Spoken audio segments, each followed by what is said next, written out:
Hi hello friends, ಸಿಹಿ ಕೈ ಚಾನಲ್ಗೆ ಸ್ವಾಗತ. ಇವತ್ತಿನ ವಿಡಿಯೋದಲ್ಲಿ ನಾನು ರೆಸ್ಟೋರೆಂಟ್ನಲ್ಲಿ ಸಿಗುವಂತಹ ಗೋಬಿ 65ನ ಮನೆಯಲ್ಲಿ ಹೇಗೆ ಕ್ರಿಸ್ಪಿಯಾಗಿ ಮಾಡೋದು ಅಂತ ತೋರಿಸ್ತಿದ್ದೀನಿ.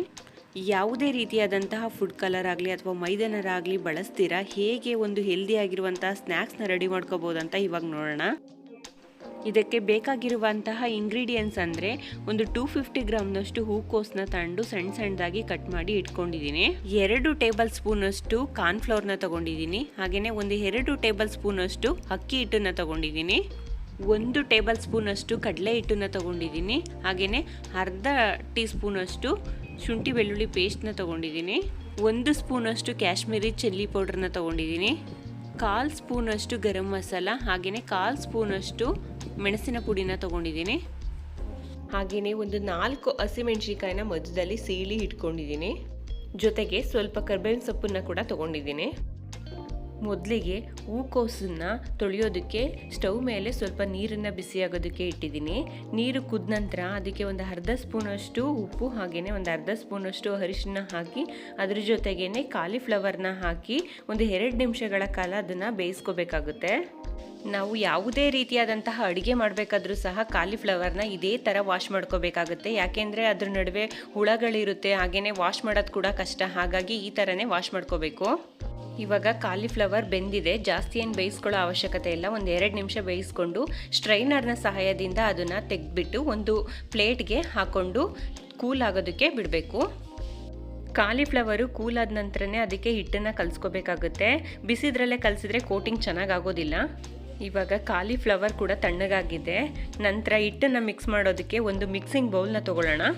ಬೌಲ್ಗೆ ತಗೊಂಡಿರುವಂತಹ ಶುಂಠಿ ಬೆಳ್ಳುಳ್ಳಿ ಪೇಸ್ಟು, ಮೆಣಸಿನ ಪುಡಿ, ಗರಂ ಮಸಾಲ, ಅಚ್ಚ ಖಾರದ ಪುಡಿ, ಹಾಗೆಯೇ ಕಾರ್ನ್ಫ್ಲವರು ಮತ್ತು ಅಕ್ಕಿ ಹಿಟ್ಟು, ಹಾಗೆಯೇ ತಗೊಂಡಿರುವಂತಹ ಕಡಲೆ ಹಿಟ್ಟು ಎಲ್ಲವನ್ನು ಸೇರಿಸ್ಕೊಳ್ಳೋಣ.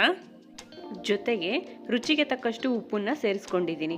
ನಾವು ಇದಕ್ಕೆ ಫುಡ್ ಕಲರ್ನ ಯೂಸ್ ಮಾಡಿಲ್ಲ. ಅದ್ರ ಬದಲಾಗಿ ಒಂದು ಅರ್ಧ ಬೀಟ್ರೋಟ್ನ ತುರಿದು ಅದನ್ನು ರಸನ ತಗೊಂಡು ಫುಡ್ ಕಲರ್ ಆಗಿ ಬಳಸಿದ್ದೀವಿ.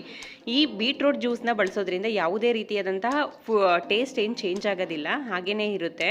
ಮತ್ತು ನೋಡೋದಕ್ಕೆ ಕೂಡ ತುಂಬ ಕಲರ್ಫುಲ್ಲಾಗಿ ಚೆನ್ನಾಗಿ ಕಾಣಿಸುತ್ತೆ. ಇದ್ರ ಜೊತೆಗೆ ಸ್ವಲ್ಪನೇ ನೀರನ್ನು ಸೇರಿಸ್ಕೊಂಡು ಒಂದು ಮೀಡಿಯಮ್ ಕನ್ಸಿಸ್ಟೆನ್ಸಿನಲ್ಲಿ ಅದನ್ನು ಕಲಿಸ್ಕೋಬೇಕಾಗುತ್ತೆ. ಹಿಟ್ಟು ಈ ಹದಕ್ಕೆ ಇದ್ರೆ ಸಾಕು. ಅದಕ್ಕೆ ತಣ್ಣಗಾಗಿರುವಂತಹ ಕಾಲಿಫ್ಲವರ್ನ ಕೂಡ ಸೇರಿಸ್ಕೊಂಡು ಚೆನ್ನಾಗಿ ಮಿಕ್ಸ್ ಮಾಡಿ ಒಂದು 10 ನಿಮಿಷಗಳ ಕಾಲ ಕೋಟಿಂಗ್ ಆಗೋದಕ್ಕೆ ಇಟ್ಕೊಳ್ಳೋಣ. 10 ನಿಮಿಷ ಆಗಿದೆ.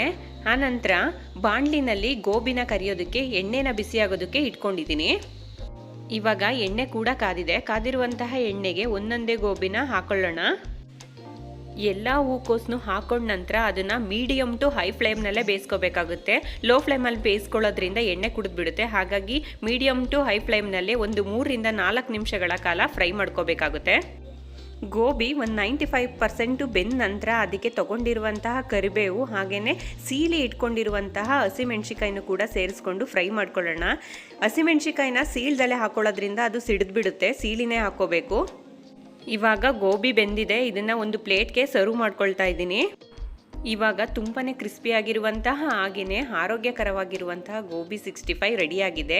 ಟೊಮೆಟೊ ಸಾಸ್ನೊಂದಿಗೆ ಇದು ತುಂಬ ಒಳ್ಳೆ ಕಾಂಬಿನೇಷನ್ ಅಂತಲೇ ಹೇಳ್ಬೋದು. ಈ ಥರ ಸ್ನ್ಯಾಕ್ಸ್ನ ಮಾಡಿಕೊಟ್ರೆ ಮಕ್ಕಳಿಗೆ ತುಂಬಾ ಇಷ್ಟಪಟ್ಟು ತಿಂತವೆ. ಹಾಗೆಯೇ ಹೊರಗಡೆ ಎಲ್ಲ ಹೋಗೋ ಅವಶ್ಯಕತೆಯೂ ಇರೋದಿಲ್ಲ.